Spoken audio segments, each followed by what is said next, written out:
हम अपनी next worksheet discuss करते हैं नरेशन की और एक एक करके देखेंगे। इसमें काफ़ी अच्छे क्वेश्चंस हैं और कुछ कुछ क्वेश्चन में हमारे को कंसेप्ट भी समझने को मिलेगा न्यू। ठीक है, देखेंगे ज़रा ध्यान से।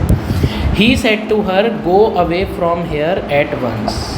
He ordered her to very good, यहाँ पर हम यूज़ कर सकते हैं ऑर्डर्ड। ठीक है, ही ऑर्डर्ड हर या कमांडेड हर। ठीक है, he ordered her to go away from there.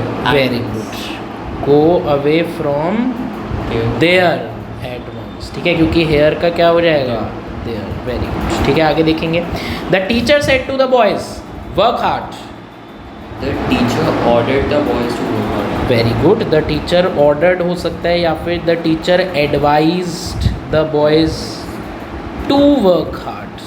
ठीक है, advise the boys to work hard. ठीक है, अगला वाला देखेंगे। The doctor said to the patient do not eat much to escape from disease. अब यहाँ पे फिर से हमारे पास नेगेटिव इम्पेरेटिव है डू नॉट, तो ये किस में बदल जाएगा, नॉट टू। किस में बदल जाएगा, नॉट टू। तो बताओ। The doctor advised very the good, patient very good, not to eat much to escape from disease. Very good. The doctor suggested the patient not to eat much to escape from the disease. Very good. आगे चलेंगे। The servant said to him, Sir, grant me leave for 2 days. The servant requested him Very good. to grant him 2 days of leave. The servant requested him to grant him leave for 2 days. ठीक है, आगे चलेंगे। अगला वाला देखेंगे, बहुत ही easy देखेंगे। He said Rahul good morning. ठीक है, तो बताओ। Greeted very good, very good. ही ग्रीटेड राहुल गुड मॉर्निंग। ठीक है, ही ग्रीटेड राहुल गुड मॉर्निंग। बस इतना ही होगा इसमें, और यहाँ पर ग्रीटेड इम्पॉर्टेंट है। आगे देखेंगे। अगला देखते हैं हम लोग। अगला ये जो है 6th क्वेश्चन, इसमें हमारे को एक कंसेप्ट जानने को मिलेगा जो कि काफ़ी ज़्यादा इम्पॉर्टेंट है, और इसके बारे में मैं थोड़ी सी अभी बातचीत आपको बताता हूँ। देखो क्या है, जब भी कभी डायरेक्ट स्पीच में कोई लेट मी वाली फॉर्म हो, कौन सी फॉर्म हो, लेट मी। ठीक है, और उसके साथ वर्ब हो। ठीक है, तो इनडायरेक्ट स्पीच में हमेशा आता है to be plus past participle. ये बड़ी अजीब सी चीज़ सुनने लगेगी। देखो इसका जो आंसर होगा ना, वो पता है क्या होगा, आपने क्या किया है, छोड़ा। अच्छा, he shouted to be let go. अब ये सुनने में बड़ा ही अटपटा सा लग रहा है, ठीक है, पर करेक्ट आंसर यही होगा क्योंकि ये पैसिव कंस्ट्रक्शन है। ठीक है, तो याद रखेंगे जब भी डायरेक्ट स्पीच में हमारे पास लेट मी के साथ कोई वर्ब हो, ठीक है, लेट मी के साथ कोई वर्ब हो, तो वो हमेशा to be plus past participle बन जाएगा इनडायरेक्ट स्पीच में। ठीक है, अब काफ़ी सारे लोग जो हैं इसमें करेंगे he shouted to let him go. इसमें प्रॉब्लम क्या है, इसमें प्रॉब्लम ये है कि लेट मी गो, ठीक है, मैं किसी से पूछ रहा हूँ, पर लेट हिम गो मैं खुद से ही अपने छूटने की परमिशन मांग रहा हूँ, विच इज़ इलॉजिकल। बात समझ आई? तो याद रखना है लेट मी के साथ जब भी वर्ब आएगा तो वो हो जाएगा to be plus past participle. आगे चलेंगे। अगले वाला क्वेश्चन फिर से हमें थोड़ा सा कंसेप्ट सिखाएगा। The Spectator said Bravo well done. अब हमें ऑलरेडी पता है अपने थ्योरी वाली क्लास से कि ये ब्रावो को तो हम नहीं कर सकते हैं इनडायरेक्ट स्पीच में। ठीक है, तो हम इसके लिए कोई रिपोर्टिंग वर्ब यूज़ करेंगे। ठीक है, कि the spectators, very good, the spectators exclaimed. अब एक्सक्लेम्ड को थोड़ा और एक्सप्लेन करने के लिए एडिशनली हम कुछ और भी डाल सकते हैं, जैसे एक्सक्लेम्ड विद एडमिरेशन। ठीक है, ये ऑप्शनल है। ठीक है, एक्सक्लेम्ड विद एडमिरेशन, पर आगे की चीज़ को ज़रा ध्यान से समझेंगे। देखो क्या है, well done.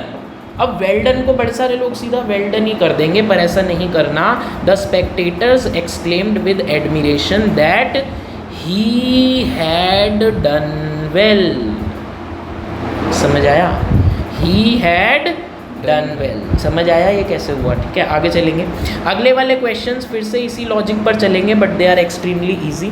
The captain said hurrah we have won the match. ठीक है, तो द कैप्टन, मैंने एक्सक्लेम इन पॉजिटिव है।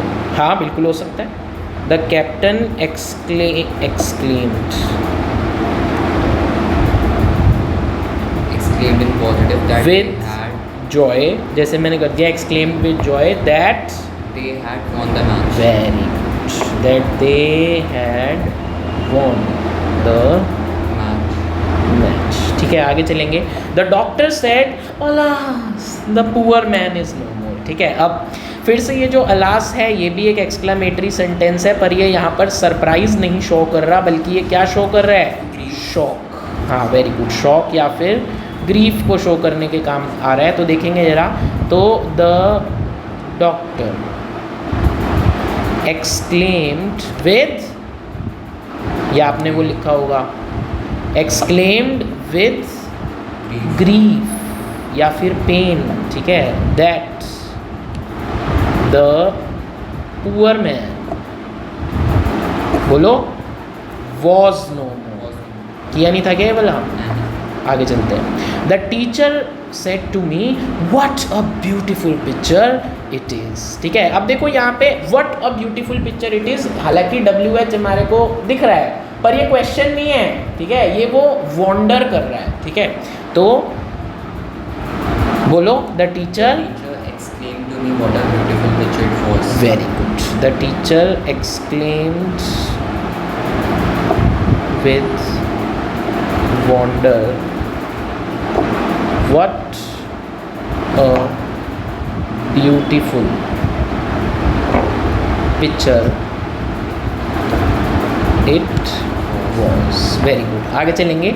Mohan said hi Ajay what are you doing. ठीक है, अब यहाँ पे हमारे पास दो चीज़ें हैं, एक तो है हाय अजय, दूसरा है व्हाट आर यू डूइंग। ठीक है, अब इन दोनों में से मेन चीज़ क्या है? Second part. What are you doing. ठीक है, तो ये जो हाय अजय है इसको तो हम लोग ग्रीटेड में ही निपटा लेंगे। ठीक है, तो क्या होगा final answer? Mohan greeted Ajay that. नहीं, दैट मतलब That. How he was. Mohan greeted Ajay and asked how he was, थोड़ी है व्हाट आर यू डूइंग है ना, and asked what Was he doing? was what he was doing। ठीक है, what he was doing। ठीक है, और फुल स्टॉप। ठीक है, Mohan greeted Ajay and asked what he was doing। ठीक है, चलो, तो ये वाली वर्कशीट भी हमने डिस्कस करी, और इसमें जो क्वेश्चन नंबर 6 हैं और जो क्वेश्चन नंबर 7 है इसको थोड़ा ध्यान से देखना, क्योंकि इसमें थोड़ा कंसेप्ट निकलेगा। ठीक है, खासकर ही शाउटेड लेट मी गो वाला क्वेश्चन।